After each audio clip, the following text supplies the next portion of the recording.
না, আমি যেটা লক্ষ্য করছি বিভিন্ন সংবাদ মাধ্যম, প্রচার মাধ্যম, বিশেষ করে রাজনীতিকে নিয়ে যারা গবেষণা করেন এবং এই ভোটকে ভিত্তি করে তারা প্রথম থেকে এই কাজটাতে যারা নিজেদেরকে ব্যাপৃত রেখেছেন, 6 দফা ভোট হয়ে গেছে। আগামীকাল শেষ দফা অর্থাৎ 7ম দফা। ভারতবর্ষের স্বাধীনতার পর এই দীর্ঘ সময় নিয়ে এর আগে শুধু একবারই ভোট হয়েছিল, এটা 51-52 সালে, আর এই দ্বিতীয়বার এই ভোট হলো।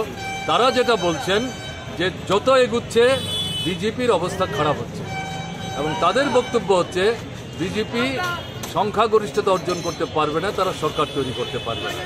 তো তাদের এই মূল্যায়ন যদি সঠিক হয় আমরা নিঃসন্দেহে উৎসাহিত হব, অনুপ্রাণিত হব এবং এটাই বাস্তবায়িত হোক তার জন্য প্রত্যাশা নিয়ে আপনাদের মতো আমরাও অপেক্ষা করছি।